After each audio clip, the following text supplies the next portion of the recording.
কি এত কি দিয়ে দিলে? এত আমি খাবো না। তার মানে রূপম তুমি সবটা খাবে, একদম চুপচাপ বসো। সবটা খেতে হবে না? একদম। পরিশ্রম বেশি হয়ে যাচ্ছে আমার না। ঠিকই। থাক, সব ব্যাপার অসভ্যতা আমি তোমার। দাও, খাইয়ে দাও। মানে? খাইয়ে দাও মানে খাইয়ে দাও। একদম নয় রূপম, এমনিতেই তোমার অভ্যেস খারাপ হয়ে যাচ্ছে, নিজে হাতে খাও। আচ্ছা তাই নাকি?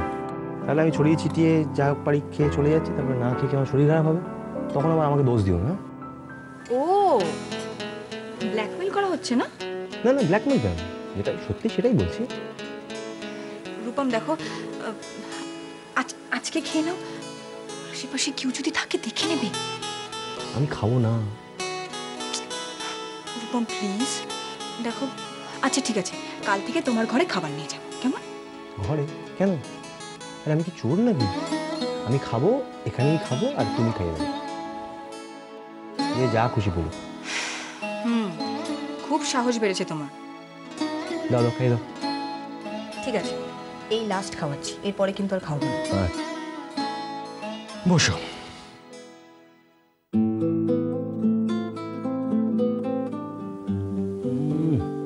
অমৃত, ভালোবেসে যাই খাবে সেটাই দেখুন।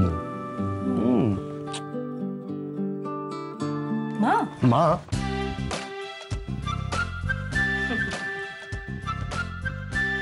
মশাই একটু আগে কি বলছিলেন যেন আপনি?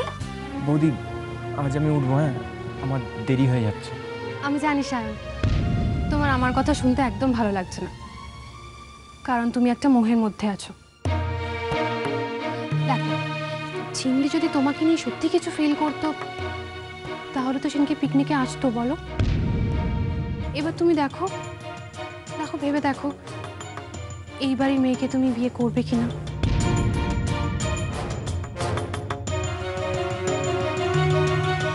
বাবা তুমি ফ্যাক্টরির সমস্যার কথা শুনে আমি দিল্লি থেকে ছুটে এলাম, আর তুই বাড়ি থেকে বেরোতে পারলি না? কিন্তু ফ্যাক্টরির সমস্যার কথা আমাকে তো কেউ জানায় না। হ্যাঁ বাবা, আমরাও আপনার মুখ থেকে প্রথম শুনছি। আরে ওরা নিশ্চয়ই বাড়িতে ফোন করেছিল তাহলে। হ্যাঁ, কিন্তু আসলে আমার আজকে ঘুম থেকে উঠতে একটু দেরিও হয়েছে। না না, এগুলো কোনো এক্সকিউজ নয় রূপম। ঘুম থেকে উঠতে এক আধ দিন দেরি হতেই পারে, তারপরে ঘুম থেকে উঠে তাড়াতাড়ি তোমার ফ্যাক্টরিতে চলে যাওয়ার দরকার ছিল। আপনি শুধু শুধু ভাবছেন বিয়াই, আপনি শুধু শুধু টেনশন করছেন। না না, শুধু শুধু টেনশন করছি না বেয়ান। আপনি বুঝতে পারছেন না, আমি অনেক বড় বড় ব্যাপার ডিল করি, কিন্তু আমার প্রেশারটা বেড়ে যায় কখন জানেন? যখন এই লেবার প্রবলেমগুলো আসে। আমি জানি, আর জানি বলেই সময় নষ্ট না করে আমি নীলকে পাঠিয়ে নীলকে? আমি একটু ফ্যাক্টরিতে যাই। হ্যাঁ বাবা, হ্যাঁ 2 মিনিট, আমি রেডি হয়ে আছি, আমি যাবো তোমার সঙ্গে। ঠিক আছে, আয়। ডোন্ট ওয়ারি দাদা, আমি যা বলার বলে দিয়েছি। ওই পরিমল বাবু আছেন না, ওকে যা বোঝানোর বুঝিয়ে দিয়েছি, ওরা স্ট্রাইক তুলে নিয়েছে। তুমি কথা বলেছো, কি বেসিসে কথাটা বললে? বাবাকে অন্ধকারে রেখে কোনো কিছুই করব না। আসলে আমি বুঝেই ওদের সঙ্গে কথা বলেছি।